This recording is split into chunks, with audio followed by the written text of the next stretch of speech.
Pleased to have Tony join us here at the BPI Theater. Again, he is the head of drug product manufacturing technology at Samsung Biologics. Tony's presentation, Anatomy of the Lyophilization Process, Considerations for a Successful Tech Transfer. Tony. So I'll get started.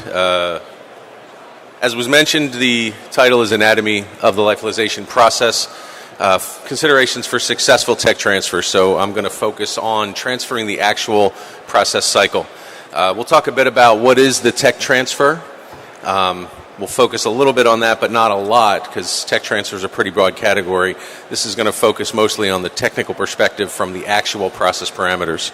We'll discuss what is lyophilization in the general sense, and then all the considerations during the various steps of the freeze-drying process. So what is tech transfer? ICH Q10 gives us a definition of the goal of the technology transfer activities is to transfer the product and process knowledge between development and manufacturing and within or between manufacturing sites, and I won't go through the rest of this, essentially to achieve the product realization. Why do we really perform the tech transfer is key here, though. We really need to ensure that the variability of the process and the parameters are controlled and sufficient in the face of the rigors of a commercial production environment. Each process is going to have its location where it's going to live for the rest of its product life cycle. And we really need to focus on the transfer activities to ensure that we have a commercially viable product and process for the future. And then the other thing to consider is when do we actually perform tech transfer. So new product transfers from development through manufacturing, certainly from early stages, and then transfers within or between manufacturing sites also have various nuances that we need to consider. Could be from a development, clinical, or commercial stage to the product life cycle. So ultimate goal of tech transfer is to really have the documented evidence that the manufacturing process, in this case for drug products, are robust and effective in producing products that comply with the specifications in GMP. So we really need to provide that evidence so we have a good log of the activities necessary to get that product from one place to another, or initially from development through manufacturing. So this is going to focus mostly on the freeze-drying cycle, at least transferring that. There's a lot of aspects of tech transfer. A lot of factors come into play, but again, we're going to focus on freeze-drying. So what is freeze-drying? Essentially the process of removing a solvent, typically water, and there are some products out there that use some other organic solvents, such as T-butanol is becoming more popular, ethanol and some other organic solvents. In this case, from sensitive products, what we focus on mostly is sensitive to water. We convert it to the solid state and removing the water directly by the vapor state without passing through the liquid at low temperature and low pressure. And that's kind of a textbook definition, and we'll get into a little more detail of the process itself.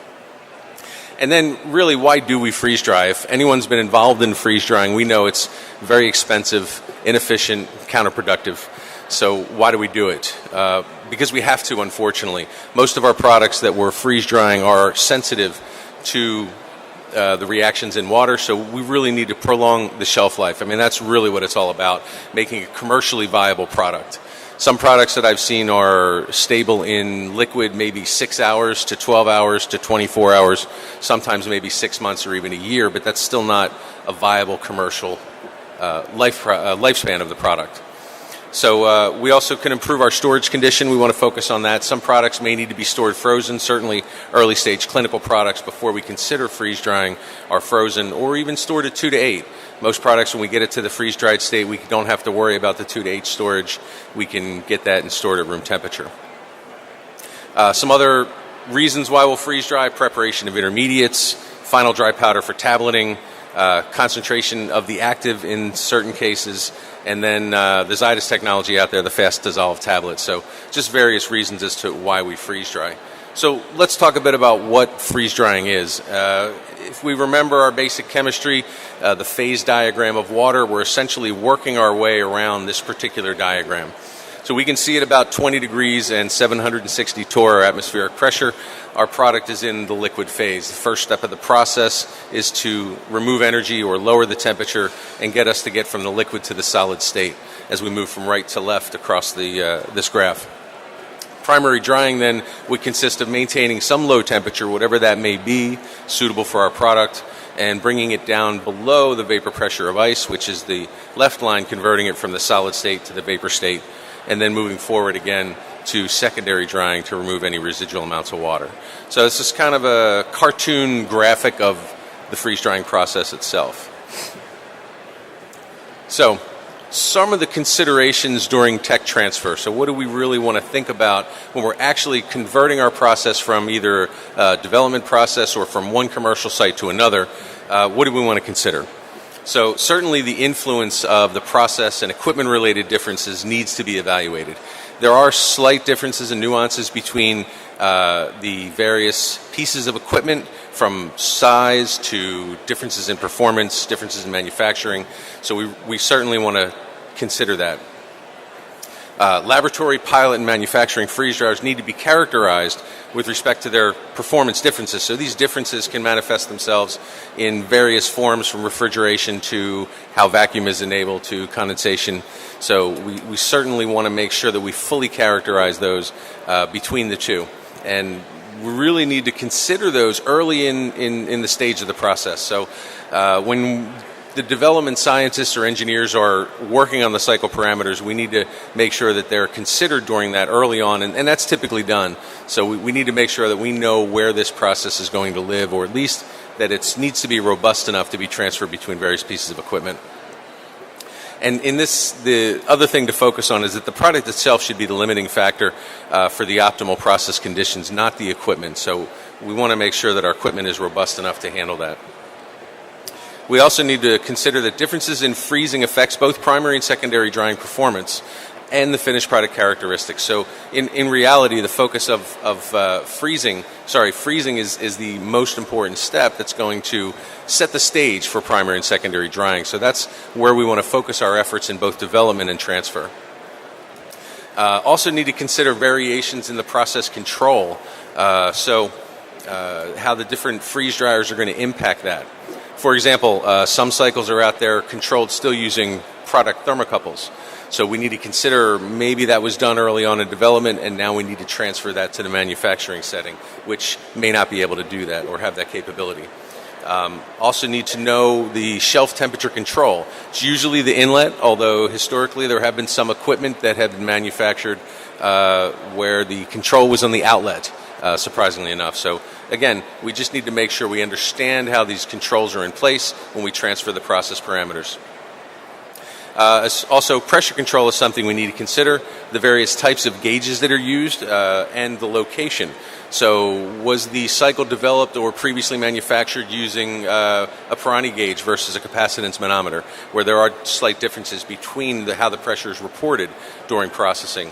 And then the location, the chamber versus the vacuum line. Some old stage or early stage development units may actually have that pressure gauge in the vacuum line versus the chamber. So again, just some considerations when we need to know where it's coming from and where it's going. So as far as the process goes, from a technical perspective, in the actual freeze drying itself, as I've shown earlier on the phase diagram of water chart, there are really three distinct, unique phases of the process: freezing, primary drying, and secondary drying. But if that's all we were doing, then that would be one perspective. But we also need to consider the fact that this is going to be a manufacturing setting. So it's not just in a development lab, it's going to live in this manufacturing space. So we also need to consider the loading aspect and stopping. So really kind of 5 steps of the process when we consider the overall life cycle of the product. So we'll break these kind of steps down and look and kind of consider some of the activities necessary or some things to consider during tech transfer. So as far as loading goes, what do we need to think about? The time required. In reality, how long does it take to load a freeze dryer? And that's really going to depend on certainly the size of the freeze dryer, whether it's automated or a manual loading operation. It's also limited sometimes by the filling itself. So really that's a consideration that's significant, especially when you transfer from a development size unit to commercial manufacturing, or at least site to site. And is there an impact on that product? Does that time have an impact on the stability or the behavior of the product going through the process? And as far as the shelf temperature, is the loading temperature important for our products? Well, we know that the products are freeze-dried because of stability, and that's certainly going to have an impact. So is temperature going to have an impact on that stability? So one of the best ways to slow down this chemical reaction is to remove the energy. So would it be better to load our product at 5 degrees versus 20 degrees or minus 40 degrees in some cases? And again, it depends on history and the product itself. And the hold time. How long do we hold it there once it's loaded? Is that important? Is that something we need to consider? And does it really matter? And I believe certainly it does. So I put this up as an example of the freeze-drying process in this case. So we're looking at up around the 5 degrees area of the graph. That's our loading. In this case, before an annealing step, I won't talk about that. But you can see that we have our shelf temperature, our SCADA data here, and then the product temperature. And we can see that the product was loaded early on in the process, and it didn't take very long for us to get down to the shelf, and it was held there for some amount of time. So the question raised earlier was, how long do we hold our products there? Well, certainly we want to make sure, as I mentioned earlier, that if freezing is the most important step, and it's going to impact the behavior of the product through primary and secondary drying and the finished product characteristics, we want to make sure that at least everything is at the same temperature prior to initiating that cooling phase. So this is the information you're going to learn during development. How long is it going to take? But again, that potentially could be equipment related. So we need to make sure that it's there long enough to ensure that everything's at the same temperature, so they're cooling all at the same rate. So the temperature, in this case, the time has a direct impact. In this product, we chose to load at 5 degrees. Now, why we choose 5 degrees? Sometimes we could say because the development engineer told me to. But most of the time, 5 degrees is essentially a stability parameter that we all know. I mean, it's standard 2 to 8, and we usually have that temperature data. And it's like putting it in the refrigerator. So 5 is usually chosen just sometimes arbitrarily for the loading temperature. Could we load at 20 degrees? Certainly. It really depends on the product itself. So this is something that hopefully we've learned in development, and we transfer that information during the process to manufacturing. So the next step, after we've loaded our product, we need to get through the freezing step. So what do we need to consider during freezing? First thing is the cooling rates, the rate at which we remove heat from the product. Again, we know that the cooling is going to directly impact the behavior of the product. So what is that impact?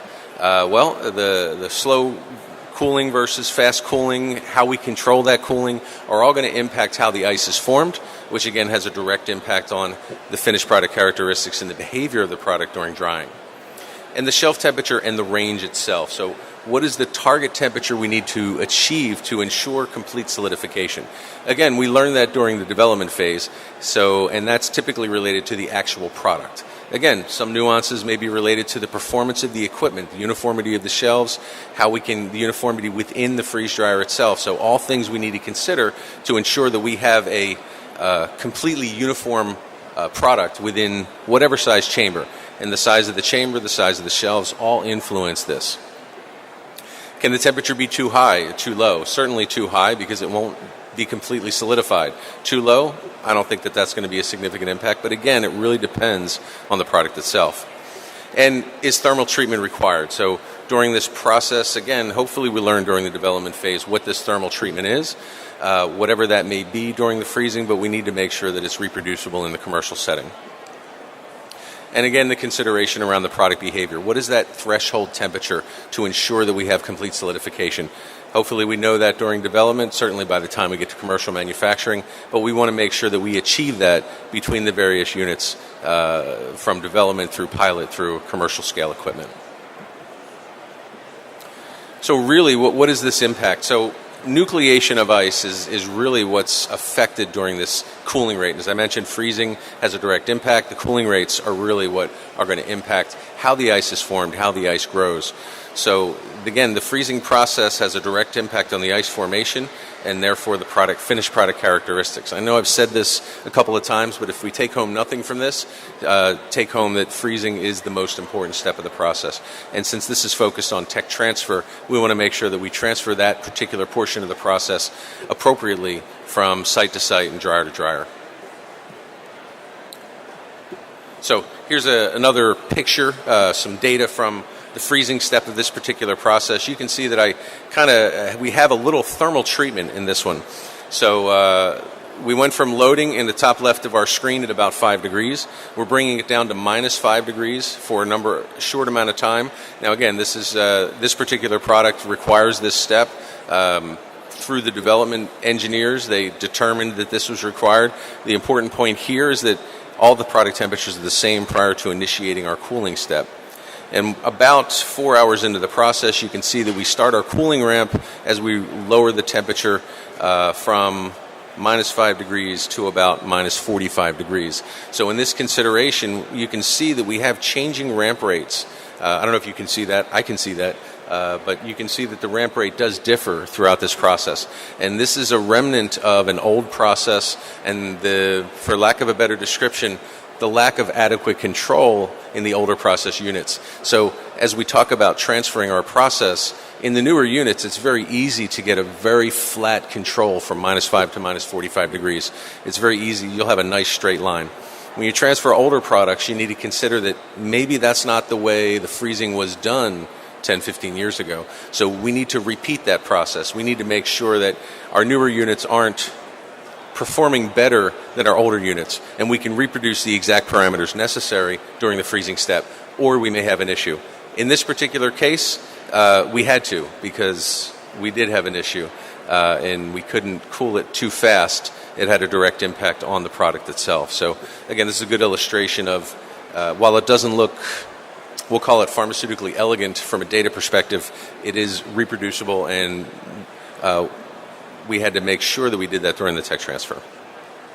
As far as the temperature goes, during the freezing step, we wanted to make sure that we achieve the target temperature necessary for adequate solidification of our product, and we have. That seems to be an easier one to hit than the actual cooling rates, as you can see in this particular graph.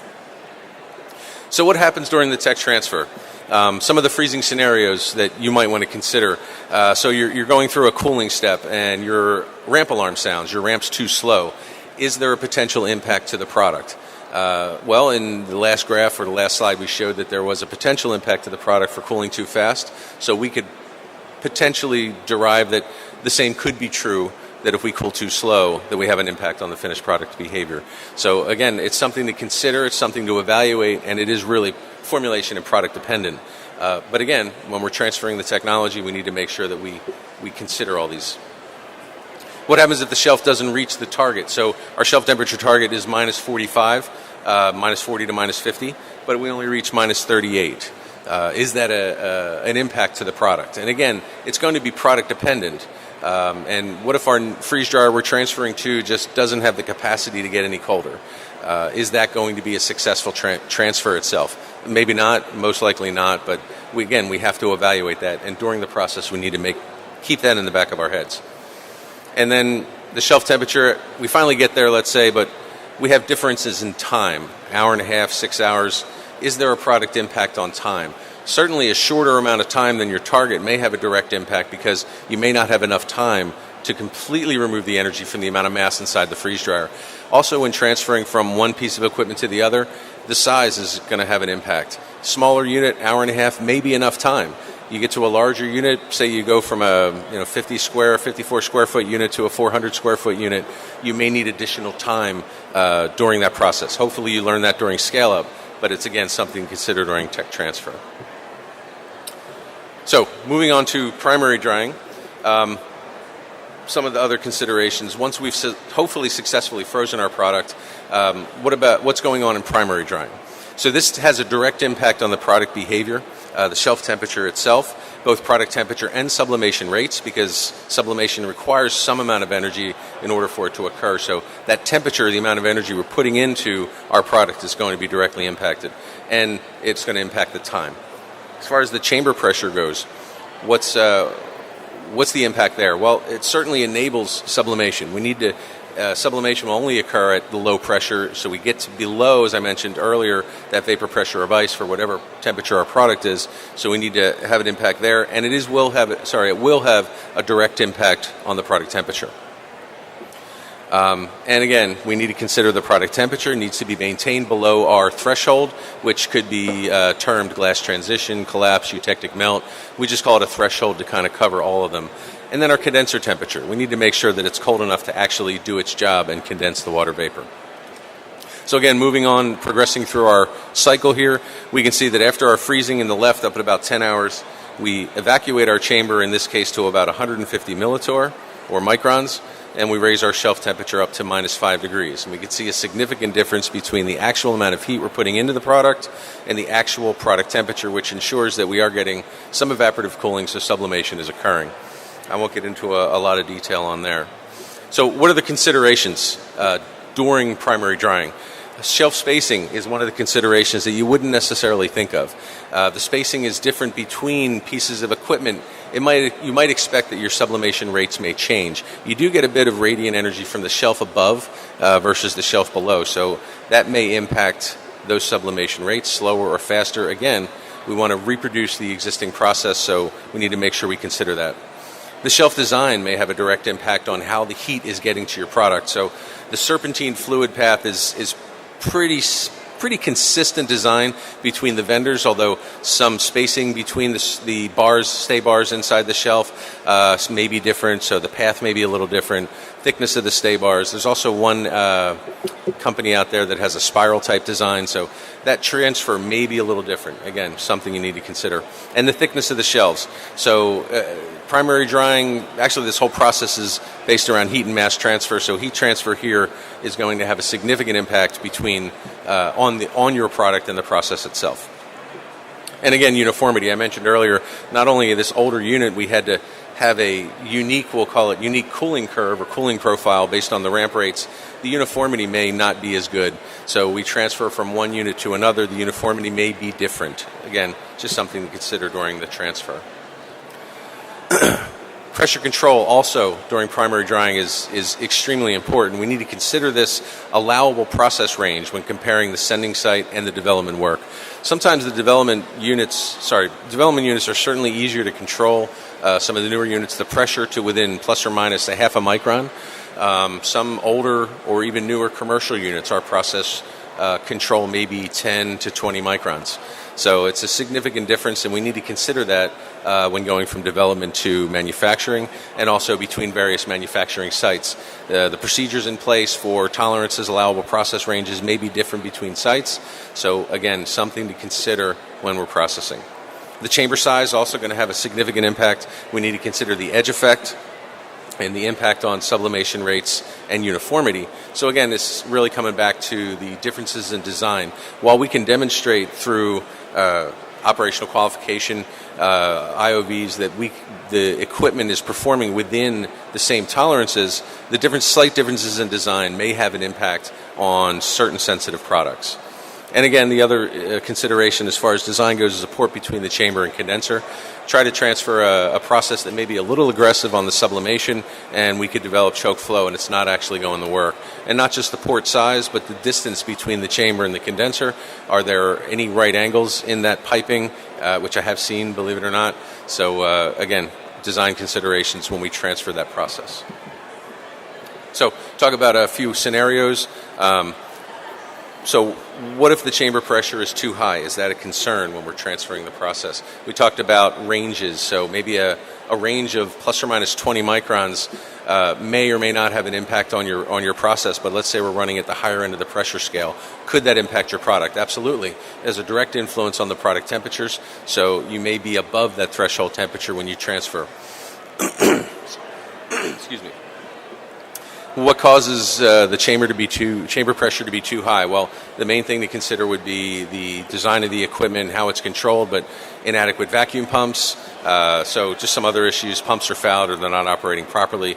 Or maybe the condenser's too warm. Maybe the capacity of our condenser isn't adequate enough, and we have either inadequate refrigeration or we're loading the condenser a little too much from a very aggressive process. Again, excuse me. Again, something to consider when transferring between equipment. What happens if the chamber pressure is too low? Not necessarily going to have a direct impact on the product itself, although the product temperatures will be lower. It won't be a negative impact. The issue there is that time. If we lower the pressure, we potentially slow down our sublimation rates, and we haven't built enough time into the process. So again, we need to make sure that sublimation is complete before getting into the secondary drying step. So what happens if we inadequately or adequately transfer our process? So hopefully we can see a good vial and a bad vial in the picture, and hopefully the good vial is on the left. Okay, just making sure. And the one that is not necessarily what we would consider pharmaceutically elegant is the one on the right. Successful tech transfer on the left, not so successful on the right, and it gets worse. So this was so unsuccessful that we can see this is a picture of the shelf, one of the shelves inside the freeze dryer itself, and you can see a lot of powder and some rings around this. This collapse, potentially in this case, the product significantly exceeded the threshold. It was so bad that we actually blew product out of the vial. And this was actually not an equipment performance issue. This was actually due to the product itself, and it was equipment performance. It wasn't a broken equipment. It was just due to equipment performance and pressure control range in this particular case. So moving on to secondary drying. What's the impact here? The shelf temperature we need to consider during secondary. It directly influences the amount of residual moisture in the product. The whole process of freeze drying, the goal is to get rid of the water in the product. So certainly secondary drying could directly influence that. Again, chamber pressure is also going to have an impact on the amount of residual moisture, not necessarily related to desorption, but the actual amount of heat that the product gets during secondary drying. We also need to consider product temperature. It doesn't sound like something to consider because we've removed all the ice. The threshold isn't in the negative numbers, we'll say. But in this case, we're considering biotherapeutics. They may be sensitive to some temperature above room temperature. I've seen secondary drying run as high as 50 degrees. In this case, it would probably damage most of our products. So we need to consider that when we transfer. In this case, hopefully the development engineers have already taken care of that for us. Again, condenser temperature needs to make sure that we can condense any vapor coming off during desorption, and the time, because that's going to have a direct impact on the amount of residual moisture. Again, all the other factors we've talked about with respect to shelf temperature uniformity, chamber pressure, equipment design, spacing between the shelves are all going to have an impact during secondary drying as well. So in this case here, just to wrap up our freeze drying cycle, we've run our shelf up to 25 degrees, and that seemed to be adequate for this particular product. Maybe 30 or 35 would have been a little too much. And we held it there for some amount of time, or at least the amount of time necessary to achieve our target residual moisture. So what are we really looking at? The mechanism during secondary drying. And I put this slide in here because just to give you an idea of why we would need to consider some of the impacts. So what happens during secondary drying? So initially that we have this residual water that's left, whether it's embedded in our amorphous material or just kind of hanging out where the ice used to be. Initially we do get a little bit of desorption from the surface of the where the ice used to be. So that happens pretty quickly. So the time has potential influence there. But then we need to get the water from within the amorphous matrix and allow time for that to diffuse from inside that to the exterior or become adsorbed so we can remove it. So just a little of the mechanism behind why the consideration is important for time and temperature to move on to secondary drying. So some secondary drying scenarios to consider. The shelf temperature is too low. So what impact is that going to have? Well, the amount of residual moisture, again, the whole goal here is to achieve some desired level of moisture. If we're too low, our target residual moisture may not be achieved. It will be too high, either exceeding our spec or at least at the upper end of the spec that may not be where we want it to be. Shelf temperature being too high could have a detrimental impact to our protein. Chamber pressure too high or low, not a significant impact on the moisture, but again, something to consider when we're transferring the actual parameters. Again, the condenser too high could have a direct impact on the on the pressure itself. As we've talked before, we lose our condenser control. We typically lose our pressure control. Now, it's important to note the product is in a dried state at this point. It's essentially finished product, so we need to consider that moisture is going to be the biggest consideration during secondary drying. And then finally, the last step of the process is stoppering. Now, we can't have a complete product until we actually stopper it. So does the shelf temperature have an impact? Not necessarily on stoppering directly, only the product. Now, I have seen, you may have heard of stopper sticking is a consideration, especially with the larger units. And lower temperatures may have an impact on whether or not they stick. It really depends on why they're sticking, what stoppers you're using, although I have seen that we can lower the temperature to 5 degrees before we stopper, they don't stick. I wouldn't recommend lowering it to minus 50, so they probably won't stick there either. The other consideration is safety. We don't want to be stoppering and unloading at 50 degrees. May not be something to consider there. We also want to consider the storage stability after stoppering. So whilst it may not be directly influenced or influence the stoppering itself, some products may actually still need to be stored at 5 degrees. So after we stopper, we'll lower the shelf, which is considered during that stoppering process. And the chamber pressure of stoppering, what's the pressure going to be inside the chamber? That's going to have a direct impact on the pressure inside the vial. So very low pressure creates a significant differential in that driving force from atmosphere to inside the vial. Is that good or bad? There's two camps with respect to that. Also, higher pressures may produce or may impact difficulty or cause difficulty in reconstitution. So again, something to consider. It's, in this case, product related. Formulation dependent as well. So I'm glad I had a few extra minutes. Any questions?